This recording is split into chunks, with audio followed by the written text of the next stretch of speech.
Welcome to the Pocket. I'm your host, Scooter, and here for you guys today. We're going to be doing a Giants 7 round mock draft. If you want to get straight into the mock draft, you can go ahead and skip to about 27 minutes when I start talking about the team needs. Like I said, there will be timestamps and stuff. I just wanted to jump in and tell you guys because I talked for a while before I start getting into it. I'm super excited to unleash this for you guys. I wanted it to be in a bit more of an off-season overview video where we talk about free agency and everything before that all happens. This is after free agency and after the combine, but that's okay. I did get a full offseason mini series out covering the offseason needs for every NFL team, free agency, the draft, and all of that. So now what we can do is come back, react to what happened in free agency, look at the current state of the Giants roster, and then deliver the 7 round mock draft. I'm going to break down my thoughts on the current state of the Giants organization, our current roster, the moves we've made so far, and things like that. So, to start things off, we have my thoughts on the Giants' current state as an organization, and it has just been absolutely god awful. We are seeing the fourth year of the Joe Shane and Brian Dable era, and their plan to fix this team. Some of the older mistakes made by the previous regime, some of the mistakes they have currently made. Like I said, we're right in the middle of it because we've already seen some of what they've done in free agency, and we'll get into that in a little bit. But like I said, I really want to break down just the organization as a whole. So if they do manage to fix things, it would look really bad on Daniel Jones. But nobody is confident that they're going to be able to fix things, at least this year. And I mean nobody. The media has been absolutely tearing us to shreds since week one of that Dallas game 2 years ago, and I'm absolutely sick of it. We have been the laughing stock because after that dreadful season, you have the Saquon Barkley situation going to the Eagles and winning the Super Bowl. You couldn't write a script of like a worse offseason looking decision, right? Because the philosophy behind it, the finances, all that, it was semi-justifiable. Of course, it was kind of up in the air, but the thought process was the Giants can't make the most of a guy like Saquon, and we shouldn't be paying him when we have other needs at positions that can help us more right now.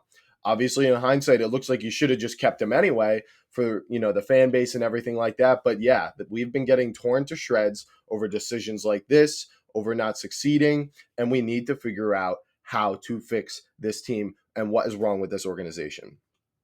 Now, a lot of people in situations like this on struggling franchises are typically dealing with a issue at the quarterback situation. And yes, the Giants were. For 6 years, we've been dealing with Daniel Jones and, a poor surrounding roster, of course. But a lot of people tend to think that just getting a new quarterback in there can change everything. And it really can. It really can. I mean, you saw what happened this year with Jaden Daniels and the Commanders. Me and many others did not view their roster as ready to go, anywhere. They had a bunch of dudes, veterans, and, disappointing players so far in their career on 1-year contracts. And, maybe players that just didn't look quite as good because they were on the Commanders. And they managed to break out and make it all the way to the NFC Championship.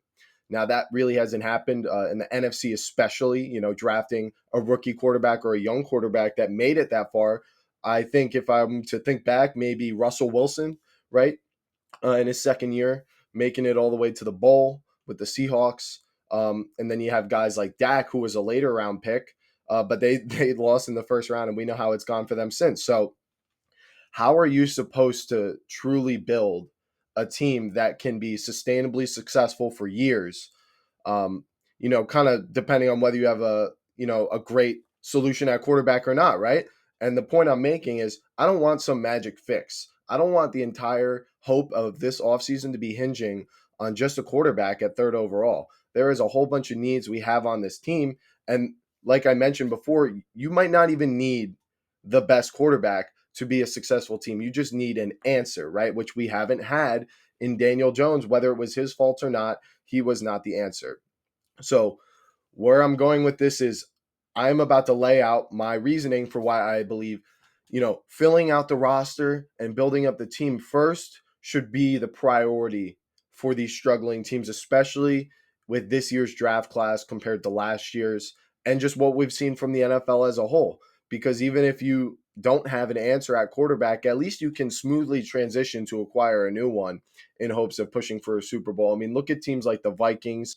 and the 49ers and the success they've been able to have, regardless of if they've won Super Bowls, they've been switching quarterbacks over the years like more than anybody else, and they're still consistently a 500 or a playoff team. Let's think about the teams that have managed to win Super Bowls in the past, say, decade or so. You've had the dominance of Patrick Mahomes and the dominance of Tom Brady. But other than that, what are the other teams that have managed to find success that don't have the luxury of having the current GOAT quarterback leading the way? Well, for one, you have the Eagles, who did make it back in 2017 with Carson Wentz, but he got injured. He tore his ACL, and they managed to go all the way with Nick Foles to win the Super Bowl. And the reason that they were able to win with Nick Foles was not only because he managed to have, one of the best backup seasons of all time, if not the best backup season, really just a small sample size, but you understand what I'm saying. But it was the roster, right? That defense had playmakers on it, even though it wasn't the best. The pass rush, and then on offense, they had an amazing offensive line, great cast of wide receivers, Jay Ajayi getting in there at running back, and, just calling the right plays at the right time. Of course, you need all that stuff too, but the roster was amazing. Obviously, it got them the 1 seed and to the Super Bowl. So Nick Foles, he just had to show up, and he showed up amazingly. And then you got teams like the Rams trading for Matthew Stafford. That's a different way to acquire one. The Eagles had a backup. The Rams went ahead and just traded for one. They got rid of their own guy as well in the same trade, which is extremely ideal because then you don't have to give up quite as much because some of that value you're giving back to them is not in draft pick form. It's in a quarterback that you're not even going to use. So very efficient trade for them. And they managed to win the Super Bowl with Matthew Stafford because they got him on a loaded roster that was ready for it. They were to the Super Bowl a few years ago where they lost to Tom Brady because though they had maybe a superior roster, they didn't quite have the experience at coaching or the quarterback to compete with the the IQ and experience of Brady. So getting a guy like Stafford in there got them over the hump, and they managed to win the Super Bowl. And then the Buccaneers, of course, the other team who they did it in sort of a way that's probably not going to apply. I don't think anyone's trading for Patrick Mahomes anytime soon, but they traded for a skilled veteran, obviously the GOAT and Tom Brady, and that drew a lot of attention as well for teams to try to sign with them. Right. So you can trade for these guys. They might already be on your team as a backup. And then you have the Eagles with Jalen Hurts, a second round pick. Not so what's my point here is none of these guys who made it to win Super Bowls recently were first round picks. Sure, you could be a successful competitive team like the Bills or the Ravens if you hit on that quarterback and he's top 5 even, but even they, after paying him and paying those guys, are struggling to fill out their rosters and compete with the Chiefs. So my point is that there is actual evidence to suggest that, I think the way to build NFL teams, especially nowadays after watching this happen for years and decades, that the GOATs just win. And if it's not them, it's just going to be the best team. You need to prioritize building these rosters and stop thinking you're going to get the next Patrick Mahomes. And in this year's draft class, I mean, I'm not saying these guys can't be good, but do you think any of them are going to be on Patrick Mahomes' level? You never really know, but I'm just not going to bet on it, and I don't think anyone else is either. Oh, yeah, one more. Peyton Manning, another veteran guy who won in just at the very beginning of the decade at 39 years old. He was acquired at 36 years old by the Broncos, and he wasn't even playing his best ball, obviously, in his last year. So there you go. Russell Wilson, third round pick. That's another one. So I know this is dragging out a little bit, but I really want to lay out my reasoning for this. The only guys who were first round picks to win recently were Joe Flacco and Eli Manning. Of course, I'm, not counting Patrick Mahomes. And that was a whole different era. That was over a decade ago. So all of these teams, like I said, they were good before they got these quarterbacks. The Chiefs with Alex Smith, even before they got Patrick Mahomes, they were a playoff team. The Eagles, like I said, they had managed to make the playoffs and set themselves up with the 1 seed before Nick Foles even stepped in there. The Rams made the Super Bowl with Goff. The Bucks, they might be kind of an exception. They did have the Jameis Winston 30 touchdown, 30 interception season before going 7-9, but obviously Tom Brady going there drew a lot of attention. And that's something you also have to consider is upgrading your quarterback is going to draw other players to want to go to your team because that's going to signal to them that you're all in to win the Super Bowl. So all of this, I believe this is sort of undeniable at this point, honestly, if you ask me. Of course, you could have a class like last year where you might have hope that some of these guys could be a top three, maybe even on Mahomes' level, you could hope, but it's I don't think it's this year. So unless if you have the next Patrick Mahomes, you're way better off investing in the team. It's a way safer floor, right? You might not get quite as high as the ceiling as getting a guy like a Jaden Daniels, but it's still all got to go right for them. So let's look at the Giants and kind of gauge how have they been in terms of this process. Have they been applying this? Well, they held on to Daniel Jones for 6 years, and 8 of the last 10 years they've been terrible. At the end of Eli Manning's career, as Daniel Jones was converted to the starter, the Giants have in multiple separate occasions decided to go in free agency and be aggressive at making deals, and much of it has been very disappointing. And there's been a lot of confusion about whether it was Daniel Jones, whether it was the team, the offensive line, the wide receivers, and whether it was even the coaches. The cycle of coaches we've had coming in and out and general managers has been ridiculous. All of these problems happening at the same time makes it really hard to understand where you are, what your actual problems truly are as an organization. If we had a genie who was just able to tell us Daniel Jones actually does have the potential to be good, you just really need to dump all your investments into the offensive line or the wide receivers, that would have been so helpful. Or Daniel Jones is not the guy, get rid of him after year 2 and move on to the future and stop wasting your time. That would have been helpful as well. Or this coach is not it, go get a Brian Dable. If you think he's it, hold on to him. Whatever the problem is, we just don't seem to know what it is because too many different things are going wrong. Why am I saying this? Because in order to get to a destination, you need to understand where you are in order to make the right moves, right? Because it's like being stuck in the middle of the ocean. If you don't know what your problems are, you don't know where to go first, what problem to attack first, what direction to go. So we've been making the wrong decisions year after year after year after year, trying to fix problems where it's like whack-a-mole, right? You think it's the offensive line, okay, throw some at this. Now the receivers suck. Oh, you think it's them? Go get Malik Neighbors. Now we really think the quarterback sucks, and oh yeah, the offensive line isn't really fixed. Every time we lose Andrew Thomas, we can't block. So you see what I'm saying? And then, oh, the defense isn't an issue. It isn't an issue. We're leading the NFL in sacks. The offense gets dreadful, and the defense collapses. So you guys, I think you get my point at this point. I really want us to just build out this team and actually prepare for the next quarterback instead of rushing into it and have, Dable and Shane try to save their job. I'd much rather have them try to do that with a veteran guy than a rookie quarterback, which I think makes sense anyway, and that's what they're going to try to do. So now that I've broken down my philosophy for the offseason, I have now established we need to build this team. I am not rushing into a quarterback, and any of you guys who have anything to say about the way I go about this draft, if it's about quarterback, refer to this statement and see me in the comments below. Now, let's talk about what is actually there for the Giants. Now, let's try to understand where we are. Well, we brought back Brian Dable and Mike Kafka. We know that they have some creativity in the run game with the way they have some pulls, running duo and stuff like that. And the passing scheme is mostly kind of underneath quick game. But I would like to suggest that I think the passing game, we haven't really quite seen what Brian Dable actually wants to do. I think he was quite limited by the offensive line, the wide receivers, and Daniel Jones. It really didn't show what he wanted to do. You saw what he had going for the Bills with Josh Allen in Buffalo. Obviously, I don't think we're going to get a guy who can do what Josh Allen can do, but just a little bit more explosiveness is what I would expect to see with a new quarterback coming in. And then on defense, we have Shane Bowen's scheme, kind of the 3-3-5, sitting back zone. They blitz sometimes, but it seems like he said when he described it that it's very just situational game to game.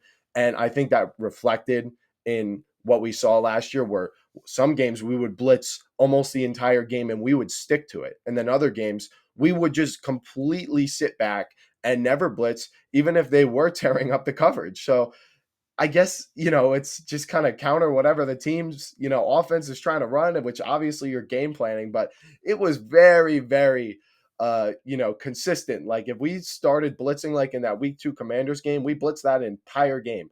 And you know what? I think the defense worked better when we were blitzing. It probably masked some of the issues in the secondary. And when teams learned that and were able to expose us when we were blitzing, that's when things got really bad. But so that's what's coming back for us offensive and defensively, schematically. And it's just frustrating because we're either bad at choosing, at least going back to the defense, when to run these blitzes and when to kind of sit back in coverage, because it just seemed like we were wrong every week. Either we were wrong or we were so bad that the right plan even still wasn't working.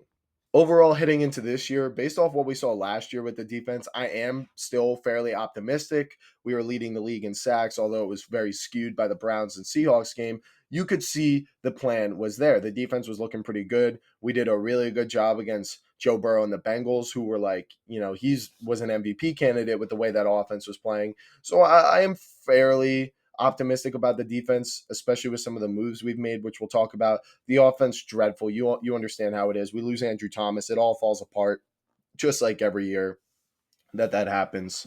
And I would say also we had a rough start to the year, so that really didn't help us kind of mitigate some of the adversity we were facing. We played the Vikings, the Commanders, the Browns, which we won, the Cowboys, which was a close game, but we did lose. That was when they had Dak. These were all close games. The Seahawks, we managed to win in an upsetting fashion without Malik Neighbors. Bengals, close, but we lost. And then Eagles, we got blown out. And that's when it got ugly. And then Steelers. So it was like a really rough start to the year. I'm really surprised that we actually managed to win 2 games with the way things were going. So I guess it's worth another shot with the staff is kind of my point. So now that we've established the organization, who's kind of leading the way from a management and coaching standpoint, let's talk about the roster and what things look like there. Giants have signed some of their free agents. We still have some unrestricted ones who they might already be signed, but as of me recording this, they're still on the market. Aziz, we know at edge, probably not bringing him back with the signing of Chauncey Golston. Drew Lockey's definitely not coming back after what we did to him. Adoree Jackson, corner. I think his time has come, and it's time for us to move on. Isaiah Simmons, man, I really want to bring this guy back, but we've kind of already invested in a rotational edge guy, and I think that's the role we would put him in. So although it's really unfortunate we couldn't find a way to make it work with Isaiah Simmons, I don't know why he's not just simply in the box. Stop trying to make him cover people. Clearly, it's not his best skill set. For the versatile player he is, use him at what he's good at. Jason Pinnock, he got replaced.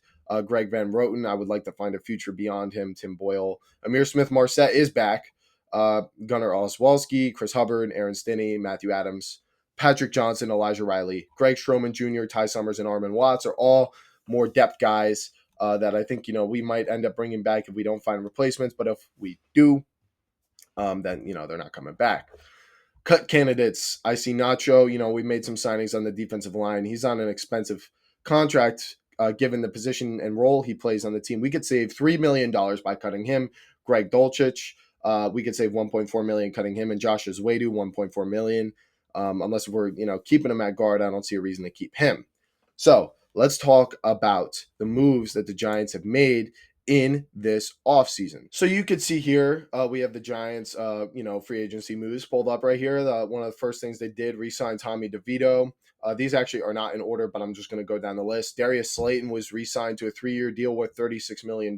Yes, I've seen the comparisons to what we were offering Saquon Barkley. I know already as a wide receiver 3, I guess that's what he's being kind of valued at here.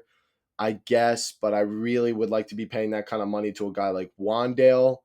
This also kind of limits what we can do in terms of spending more resources on finding a true wide receiver too.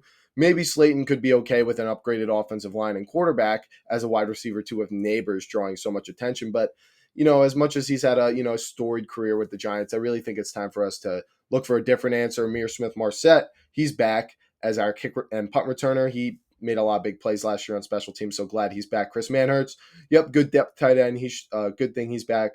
Stone Forsythe signed as offensive line depth. Same thing with James Hudson, kind of a swing guy.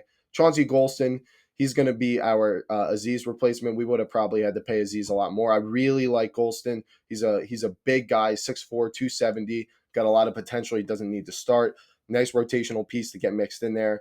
Jeremiah Ledbetter, he signed a cheap deal. Don't look at that right there. That must be a mistake. Must be 1.775. So he is going to be depth for the defensive line, trying to help that run stop. Same with Roy Robert Harris. Chris Board, depth linebacker. Paulson Adebo, big signing. He's going to basically be our starting corner, 3 years, $54 million. So that is a fairly good deal. Although he broke his leg last year, you'd really like to hope that you're going to see the prime version of him. He's gone through his developmental phases as a corner, and now we should be getting at least what's left of his prime after the broken leg. And he's still only 25 years old, so this could age quite well. Demetrius Flanagan Fowles and Javon Holland were signed at safety. I don't know why it says Demetrius Flanagan Foles. I have not heard of him before. I'll have to look into that. But Javon Holland, the big signing, the best safety on the market, comes to the New York Giants to help and pair him up with Tyler Nubin. That is a huge hole filled, and it takes time to develop secondary players. So I think signing a corner and a safety was definitely the best way to handle it, because if you draft guys like they might not pan out. Of course, we've seen what happens with Deonte Banks and just the Giants' history of drafting corners outside of Drew Phillips. So I really like signing Javon Holland. We did draft Nubin and McKinney, so we've done pretty well drafting safety, but just getting an instant fix while you already have a guy developing back there, I think is a good move. Re-sign special teams guys, punter Jamie Gillian, and Casey Kreider, the long snapper. So that's what we've done in free agency. So now we're going to take a look at the Giants' current depth chart, to kind of see where the holes are. And we're going to start with the offense. Tommy DeVito, he's our only quarterback on our roster right now. Obviously, we're looking to address this somehow, some way, whether it's in the draft or with a vet. At running back, we have Tyrone Tracy, promising rookie who played pretty well last year and was pretty efficient. He's got some fumbling issues, though. Devin Singletary, I hate the contract he's on. It's fully guaranteed. We can't move off him, really. But we do also have Eric Gray, who looked okay in the preseason and some plays last year. And Turbo Miller, who I love this guy. He's super athletic. He's kind of old for a young player, for lack of a better term. He was a rookie last year. But he's got a great story, and I'd really like to keep him on the roster if we can. Considering his potential, and I tend to believe in guys who go through lots of adversity, and he has. So I'd like to see what he can give us, leaving it all out on the field. Tight end, we got Theo Johnson, very promising rookie tight end last year. Very much don't feel we need to address tight end at all, because we also have Daniel Bellinger, a guy we drafted a few years ago who's a great tight end too, and Chris Manhertz, perfect tight end 3, primarily a blocker, but he did catch a touchdown last year. Woohoo! Giants scored a touchdown, passing touchdown, and then Greg Dulcich, who I think we should cut. Just not really space for him on the team with these 3 guys. Offensive line, Jermaine Illuminor, Greg Van Roten, JMS, John Runyon, and Andrew Thomas are slotted as the starters. We see James Hudson and Stone Forsythe, who we've recently signed as tackle depth, Aaron Stinney, Austin Schlottman, and Jay Kubas, Jimmy Moresi, and Brian Hudson as the depth. Wide receivers, like I said, we have Malik Neighbors, who is a stud, great number 1 wide receiver, but we also have Darius Slayton listed as our number 2, who is a longtime Giant. He's been not reliable in years past. He's gotten better. He just got an extension, so seems like we believe in him. Wandale, he's our slot wide receiver, but he really is limited to that. But I guess he's okay in the slot. He's kind of a safety blanket. Bryce Ford Wheaton, kind of competing with Smith Marset on special teams, and then Jalen Hyatt. Man, really might just be time for us to trade him. We just can't seem to find a way for him to get on the field. Getting rid of Slayton or just not re-signing him would have opened the door for that, but it seems like they really don't believe in Hyatt, because they've consistently refused to give him that chance. And then Montreal Washington, once again, just a depth guy, contributing on special teams, but we'll get in there if we have injuries. Defense, now we have defensive tackle. We got Nacho, Dexter, DJ Davidson. We got Elijah Chapman and Jordan Riley. Roy Robert Harrison. Look at all these defensive tackles we have: Jeremiah Ledbetter, Corey Durden, Elijah Garcia, Casey Rogers, and Ross Blacklock. So we are throwing a lot of darts at this interior defensive line, hoping that some of them stick. I do think we still could be looking for them in the draft. Not all these guys are going to stay on the team. Of course, some of them are listed at different positions like defensive end or 3-tech or something like that. But either way, Dexter Lawrence is really the only reliable guy on here. Even the free agent signings we had were very, very cheap deals. We're just kind of throwing darts, hoping something sticks, and one of them can be a promising run defender. But I think we really need someone with upside there who can lock down that position and be a consistent starter at our second D tackle spot. For the edge, this says outside linebacker, it's edge, Brian Burns and Kayvon Thibodeau. Pretty solid duo right there. Brian Burns being the better of the two, but Kayvon, he's had his productive stats, but play to play, he's really not as good as his stats would indicate. Chauncey Golston, he's got a lot of potential. I don't think he's going to push Kayvon Thibodeau for the starting spot, but Kayvon ever wants to come out, because he just seems to be like that type of guy sometimes. We got Chauncey Golston, Tamon Fox.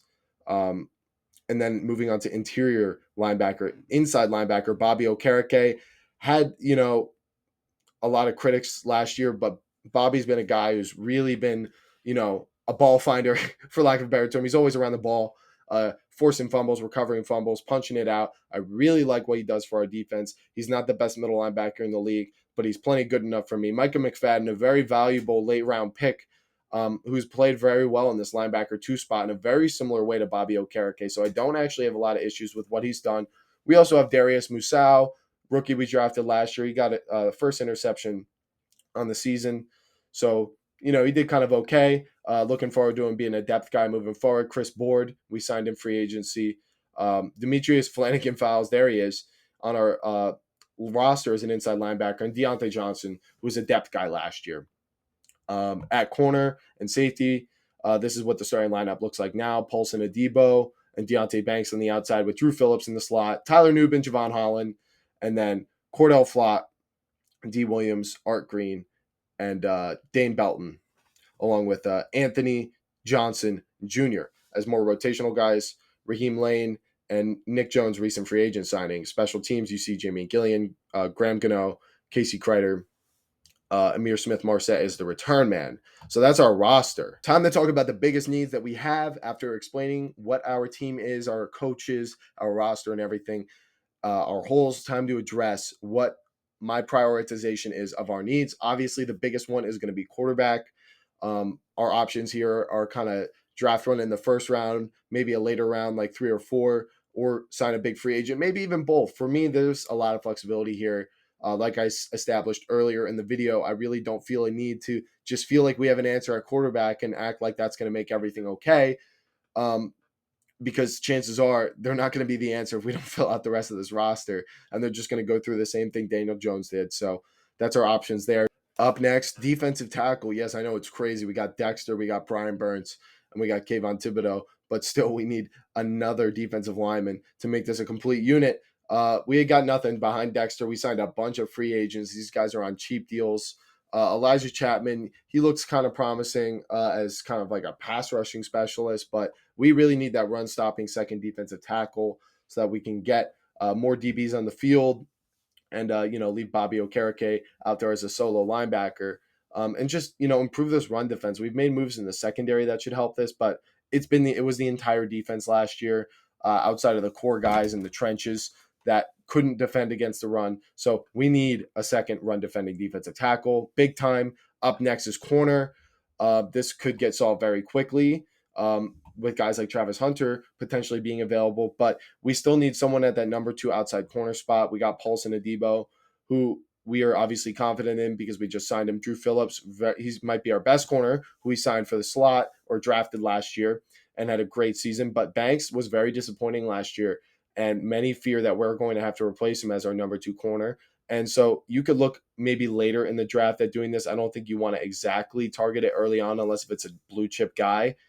And like I said, it's not my first priority, but it would be nice to address, Deontay Banks and get some competition in there against him. Offensive line is technically filled out with the starters, but, you just can never have enough depth here. And it's just so bad without Andrew Thomas. So if you can find someone who can develop behind him, that would be very ideal. Wide receiver too. This is kind of equal to me with this corner and this offensive line thing, where it's like we really need someone.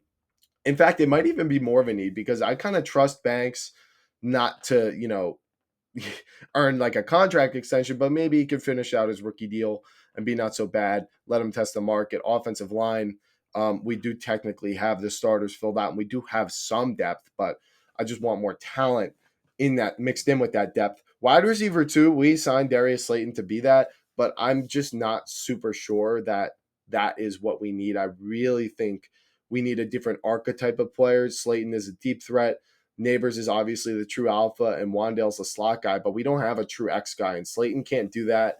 So I think potentially getting a veteran here would be really nice, but there's no veteran wide receivers available, so we're going to have to look in the draft. And then just very last things that would just be nice to have. Edge, like if, we move on from Kayvon somehow, or getting a fourth guy in there to mix in behind Burns. It's just nice to have a rotation at your edge rush, keep those guys fresh, keep the other team's quarterback uncomfortable. And then running back too. Tracy was good, but he has had fumbling issues, and that means I want to reduce his carries, especially between the tackles. So let's get a big bruiser in a deep running back class where you could really improve your offensive consistency and floor down the down. Instead of 2nd and 9, you're dealing with 2nd and 7, because instead of giving Tracy the handoff, you gave it to a 225-pound guy who fell forward for an extra 2 yards. Whereas Tracy, as many things as he is good at, he just is not capable of doing what a bruising back can do between the tackles. So that is the Giants' needs. Let's talk a little bit about quarterback just before we get into the actual draft. Talking about what our options are. Free agents, it's Aaron Rodgers and Russell Wilson. That's who's left. Two veteran guys who are nearing the end of their career. At this point, I would really like to say it sounds like a great idea to trade for Joe Milton III right now. You look at this year's quarterback class and how low everyone is on them. You look at Milton and you say, well, it seems like he's kind of like the same guy as Milroe, except we've actually seen him play in an NFL game and he looks pretty good. So I'm not even sure what his value is, but we should explore it. Between Aaron Rodgers and Russell Wilson, whoever we sign, it's going to be pretty much the same situation. The only difference you're getting is their personality. Russell Wilson's this sort of like, corny hoorah guy who, might annoy some people with his optimistic and optimism, but Aaron Rodgers is sort of the opposite. He's tough to work with. He's a perfectionist. He wants everyone on his page and his program, but he's probably going to give you a higher ceiling than Russell Wilson. So either way, you take the good with the bad. I'd say it kind of about equals out.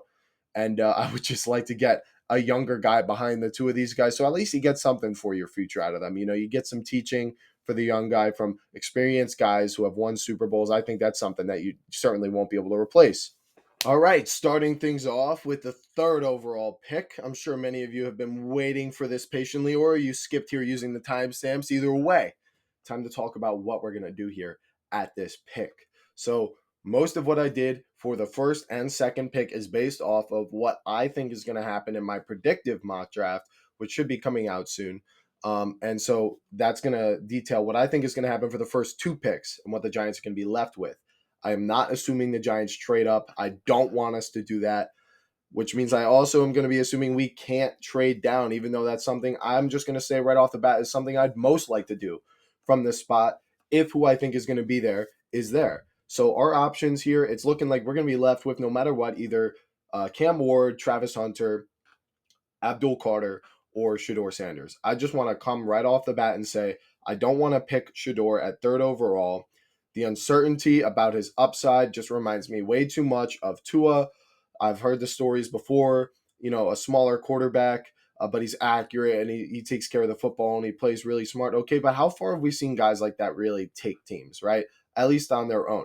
Even though we are looking to just build a roster and, when we're talking about who the quarterback is, we're saying shouldn't matter as much if the team is good. Well, now we're just talking about quarterback, all right? So when we're comparing these guys, I need a guy with talent and upside who can carry the team. Injuries do happen.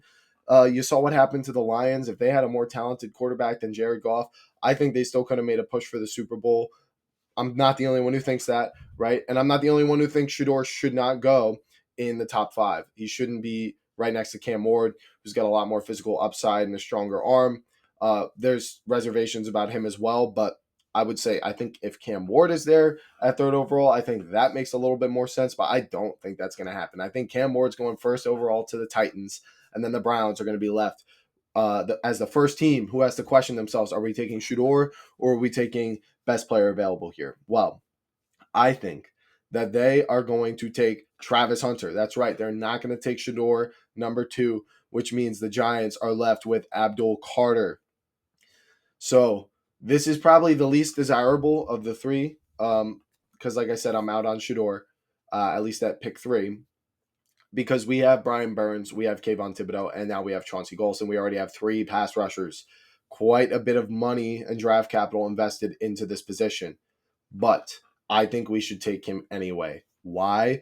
Well, because at the very worst, you're 4 deep at pass rush, right? Kayvon or Carter is a rotational guy who's going to come in 100% and give you everything they got. And honestly, for a guy like Kayvon, that's pretty good because he seems to really pick and choose, the plays. He goes all out for the sacks, chasing down the numbers and stuff. But if that's what it takes for him, then that's what it takes. But ideally, you would actually move off of Kayvon, try to trade him in the middle of the draft, get some capital that you can use at another position that you would have liked to use this pick on, and that would be the most ideal process. But I'm not going to project a trade of a player either if I'm not projecting trades for picks. So that's what I have going on there. Is Abdul Carter goes third overall to the New York Giants. We now have Brian Burns and Abdul Carter as a great edge rush duo with Dexter Lawrence up the middle. So there you have your first round pick, Abdul Carter. I would have really liked it to be Travis Hunter, as I feel like that's a much more immediate need. Right corner can help mix in at wide receiver, but hey, we get edge help, and we get a nasty edge rush duo. I'll still take that any day of the week, especially with someone who has the upside of Abdul Carter. So now, heading into the second round, we still have a lot of needs to address: quarterback, defensive tackle, wide receiver two, offensive line, cornerback. So we really could do sort of a best player available thing here. There's going to be a lot of guys left over from the first round who maybe had fallen, right? And are just good, right? Second round still got a lot of good players in it. So let's take a look at each position, see who's going to be there potentially. Um, at defensive tackle, we're going to have the options of guys like Darius Robinson. Derek Harmon might fall that far, but there's a lot of guys who are going to need that run stopping defensive tackle. And I feel like he could go in the first round. You could say the same thing about Darius Alexander or Walter Nolan, who's a really high upside, bit more of a pass rushing specialist. So they could all fall. At offensive tackle, you got guys like Josh Connerly, who, could very well be there, and Greg Zabel, although I think the Chargers really like him. You're going to have, if they take Greg Zabel over some other tackle, that's the guy who ends up falling there, right? And as a first round talent tackle falling to the second round, that could be very, very helpful for us. At cornerback, there are going to be some options, but you'd have to reach pretty far down the board for a guy like Trey Amos. And I feel like since we do have Banks, would you really want to move off of Thibodeaux and Banks as a result of your first two picks? I think you can pull it off with Thibodeaux or justify keeping all four of those guys on the roster, the edge rushers. But I think once you start doing it with two different position groups, you're really limiting the actual impact, right? Because you're just making lateral moves. Wide receiver, you got guys like Alec Aomenor. I think I said that right. Got that one for sure, I think. But yeah, he's going to be kind of that X wide receiver. And then also, if you scroll all the way down to the next page, you'll see a guy, Jaden Higgins, not Jalen Knoll, Jaden Higgins. The PFF grade on him is actually pretty low, but there he is, a bit lower than Aomenor. He's a bit smoother, kind of reminds me of like a Michael Pittman, maybe not quite the X wide receiver that you would appear to think he is at first glance, where he's kind of doing a lot of work through the inside, whereas Aomenor I saw doing a lot of work on the outside, catching 50-50 balls and things like that. You could make an argument for defensive tackle or offensive line depth, but I'm actually, this might surprise you guys, but I'm going to go with Alec Aomenor with this pick. His abilities as an X wide receiver, I really, really like what it could do for this offense. Sure, we did invest into Slayton and Wandale, but $12 million a year is not that much. Slayton has had decent trade value over the years, and if a team wanted to pick up that contract, if he started off looking pretty good, we could, or, we could just cut him or keep him as a wide receiver for whatever it may be. And hey, say Slayton turns out to be better than Wandale. Well, you can move a guy like Neighbors in the slot if you want to. Have Slayton and Aomenor on the outside. That's not bad for a wide receiver core. Definitely better than what we've been dealing with. So as great as these defensive tackle options are, I really like picking up one of these wide receivers. This offense has had an identity crisis for years and years and years, and a big reason for it is we've only ever had one wide receiver at a time, whether it's been Odell or Malik Neighbors, and we've really been missing that secondary complement. This guy really reminds me of how guys like A.J. Brown, DeAndre Hopkins, and Des Bryant play. And although Neighbors can do that, aggressive jump ball, type of play, I think we really need a guy who's dedicated to it so Neighbors can just rely on getting open the ways he knows best with his route running and, being a yards after catch guy. So I really like in the second round, which we have the second pick in the second round for, going Alec Aomenor, wide receiver out of Stanford. Up next, we got our third round pick, 65th overall, and you can see our remaining needs. are going to be quarterback, quarterback, defensive tackle, corner, offensive line, and potentially like RB2. There's lots of great running backs in this class. Who knows if one of them falls this far into the third round? But I'm going to plant my flag here on the way I think the Giants should be handling this quarterback situation, right? You got guys like Alfred Collins, who are not showing up here because they're further up on the ranks, but he's a defensive tackle out of Texas. He's a beast at stopping the run. He's a huge man. And then you got Azaria Thomas. I hope I said that right, as a corner, and Benjamin Morrison could help compete with Banks. Might be a good pick. Shane did a good job with Phillips last year, so maybe adding another corner could be a good idea. And then offensive tackle, you got Donovan Jackson and Cameron Williams. You got some options here. All these guys could fall. This is below where we're projected to pick by PFF, except for Thomas and Collins. But this is what I think we should do here. There is a ton of great players, and we have 2 fourth-round picks after this. We could still get a good dose of these guys in the 4th round with those 2 picks. So what I want to do is I want to address our quarterback situation now. Assuming we have signed Russell Wilson or Aaron Rodgers by this point, I'm going to assume we don't go into the draft empty-handed with Tommy DeVito as our starter. We should draft a lower round guy who has a lot of upside, who can spend a year developing, because that is typically the luxury they don't get and usually their downfall. And if we're going to be signing a veteran like Russ or Aaron Rodgers, who has been in the league for over a decade, has won a Super Bowl, I think what a perfect situation to get a guy like Jalen Milroe on the team. And if we don't want to do this here, there is Dylan Gabriel, who could be here or in the 4th round in consideration, a bit of a safer option, kind of like a Tyrod Taylor. But Jalen Milroe has insane upside with his athleticism and with his arm talent. Like I said, getting in behind a guy like Rodgers or Russ, I really like what it does for us. These guys who we're taking at defensive tackle, corner, and offensive line, they might not even end up starting this year. We know if we're drafting Jalen Milroe, first of all, it's a quarterback who's only a 3rd round pick, right? We're not spending the 3rd overall pick and sacrificing a guy like Abdul Carter, who could be Micah Parsons. Instead, you're sacrificing a guy who could be a run-stopping defensive tackle, who could be your 2nd corner, or could be, a rotational tackle, swing tackle, or maybe even a potential starter. But like I said, this is all upside cases for these guys. And of course, it's an upside case for Milroe, but the upside case for Milroe way outshoots what it is for our secondary needs in the secondary offensive and defensive line. We still need a plan for the future at quarterback. Just because we're, skipping out on the 1st round this year doesn't mean we can't consider later round guys. And kind of like I said before, we've seen these later round guys blossom on quality teams like the Eagles with Jalen Hurts or Russell Wilson with the Seahawks. So why not just take a chance? That's the way I see it for the 3rd round. Is draft Jalen Milroe. All right, so we've taken Jalen Milroe. Up next in the 4th round at 103 overall. You could see we've gotten just ahead of where at least PFF thinks he's going to go. My take is that there's going to be a couple teams in the draft that are way higher on him than PFF, so they're going to consider taking him. This is the 1st pick in the 3rd round. They're going to consider taking him somewhere in the 3rd round. So now we're in the 4th round. We've addressed quarterback. We've completely fleshed out edge, and we've fixed our wide receiver too. So now we really need to focus on corner, offensive line depth, defensive tackle as that secondary run stopper, and potentially an RB2. Like I said, there's going to be guys in this range. So let's go ahead and look.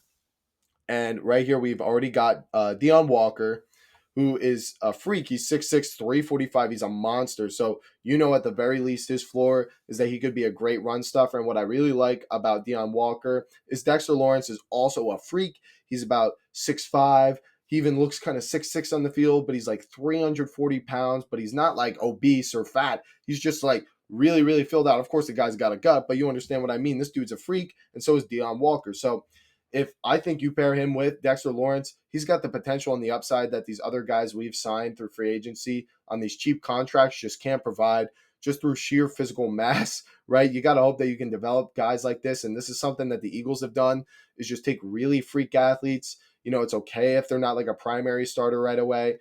So Deion Walker can kind of rotate in, but get him working with Dexter Lawrence as the potential 4th piece to this defensive line that would make it truly elite and compete with the Eagles and the Cowboys and the Commanders in the trenches. So we could take him. We could also look at corner Dorian Strong as a press guy, but they say ironically needs to work on his press skills. Good job, PFF. You love the play on words, but overall, I think I would rather have a freaky athlete like Deion Walker here. Like I said, Alfred Collins. We could take Taylor Gabriel, or not Taylor Gabriel, Dylan Gabriel here if we take Alfred Collins the round before, and that's how those two picks would just kind of switch. So I'm paying real close attention to the Giants' third and fourth round pick because I think that is where we could flip our priorities and take either Milrow and Deion Walker, or we can take Alfred Collins first to get the defensive tackle and then get Dylan Gabriel in there as a secure backup quarterback. So that is what I think we should do in the fourth round is to draft Deion Walker, defensive tackle out of Kentucky. All right, so now our fourth round pick. This is our second one. It's the compensatory pick. We have options of corner, offensive line, and running back. You see over here, we have Chase Lund of the Huskies. He's got a 6'8" frame and 305, but typically guys like that, they're either huge busts or they end up being really, really good because they got such long arms. It's just tough to get leverage in the run blocking game when you're so tall. And then you look, we got Zy Alexander at corner. He's a big guy, should be a good fit for the zone scheme that we have. A little bit of a limited athleticism, though. I'm not sure if it's all that different from Banks, but what about Damian Martinez? 6 foot, 230 pounds, very young, the bruising running back of this draft class outside of Scadaboo and some of the other guys taken before him. He's not going to provide all that much in a receiving game or pass protection or anything, but that's okay. We have Tyrone Tracy for third down who can get out on his flat routes or chip and things like that. We want Damian Martinez to be a complement to Tracy. And why? Well, like I said, he doesn't have to handle any of the third down work. He can leave that all up to Tracy and let him be the change of pace guy. But Tracy's big problem is he fumbled a lot last year, and that changed games for us. So I think getting a guy like Damian Martinez, someone who had 0 fumbles last year and is a bruiser between the tackles, could get us an extra few couple yards and put us in better situations on second and third down where Tracy can convert, right? So I think having these two as a running back pair would also help us create this offensive identity where now we've got an X wide receiver and alpha, we've got a slot, we've got two different types of running backs, and we're working on the offensive line and quarterback, but we're building weapons, okay?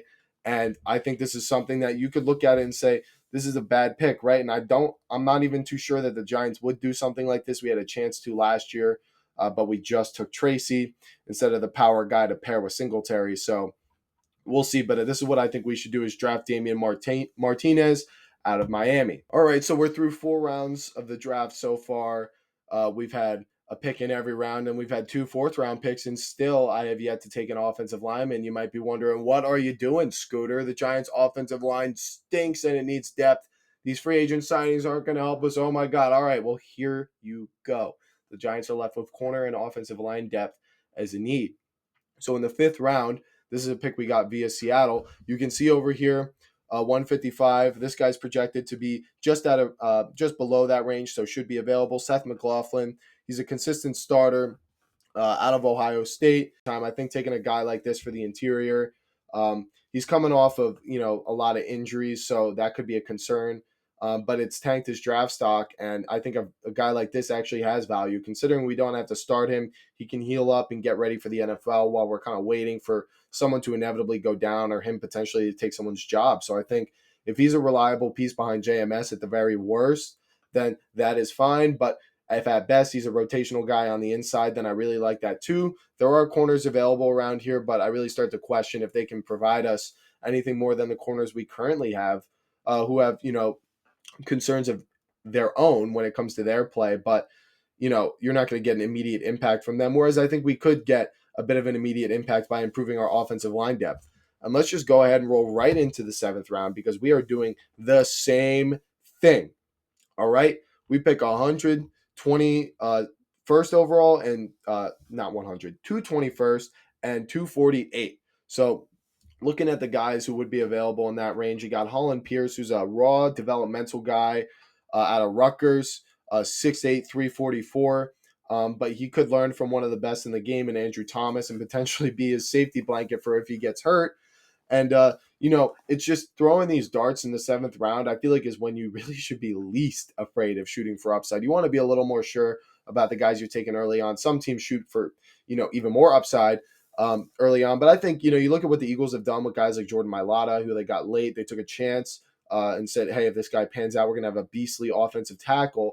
And hey, what do you know? Now he's an all-pro. They have the best offensive line in football still.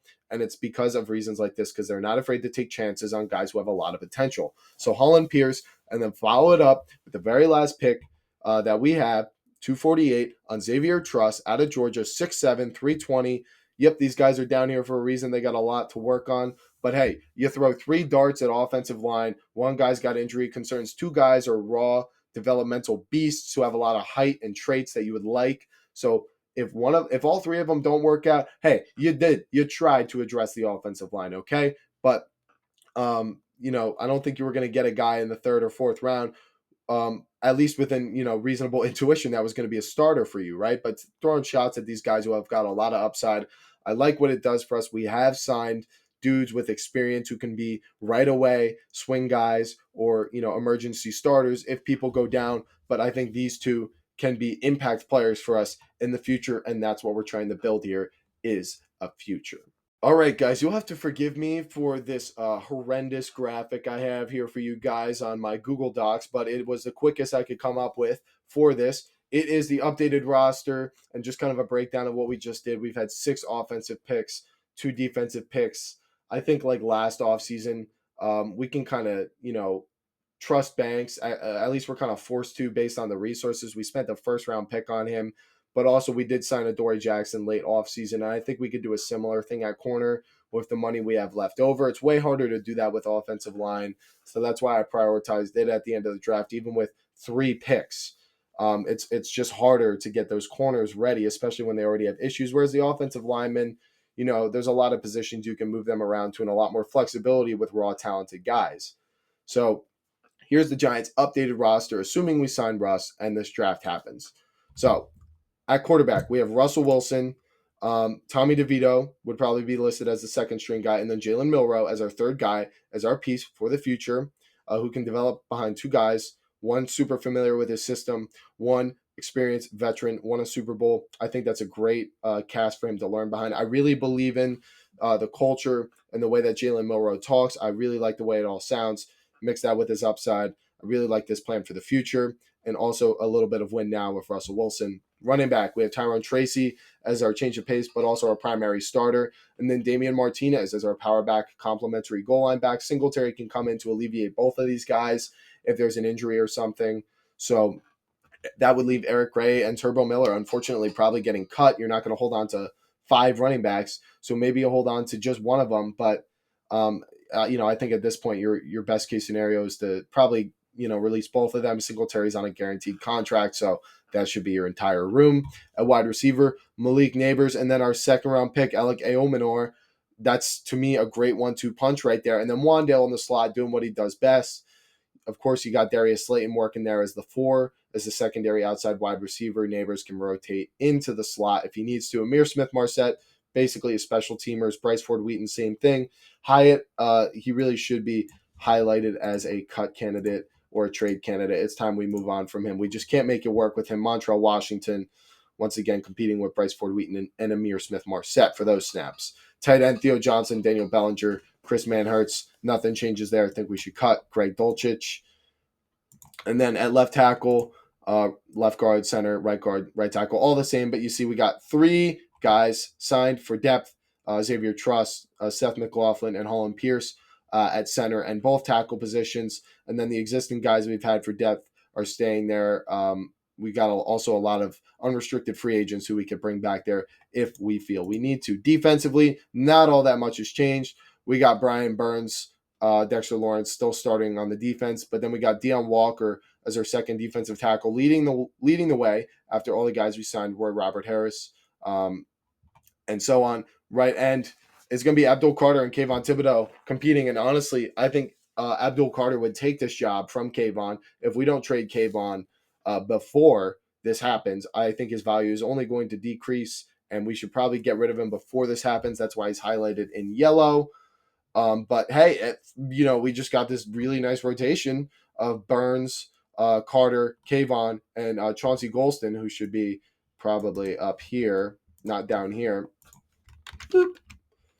And yeah, I think that's a solid rotation of four guys that many other teams, maybe not many other teams, but the Eagles have shown is very effective. Of course, the rest of the defense is the same. We have space to sign another corner or safety if we feel need be. So looking at the roster now, only spending 2 picks on defense, I still feel really confident outside of Deonte Banks. Obviously, he's kind of the one potential hole that we haven't quite addressed in this draft. But last year was really rough, but I just kind of hope he can come back. The damage might already be done to his confidence.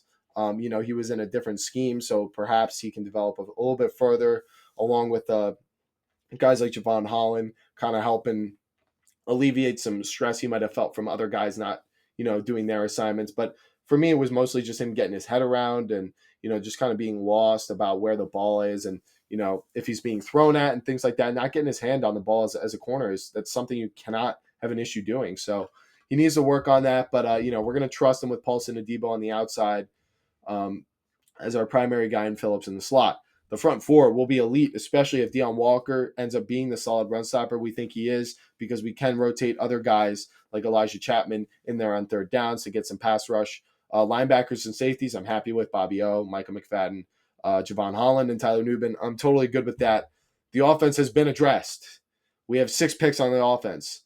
But it still has to develop, right? It still actually has to pan out into something. We're going to have Russ for an immediate help at quarterback.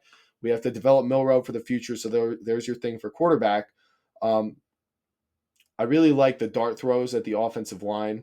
Trying to get just one of these guys to pan out is going to change this, offensive line for, the next decade, because you got a guy at such a cheap cost in the draft, and then he's a starter for you for, maybe 2 or 3 years before you have to finally extend him. But that's a lot of value you're getting out of those picks.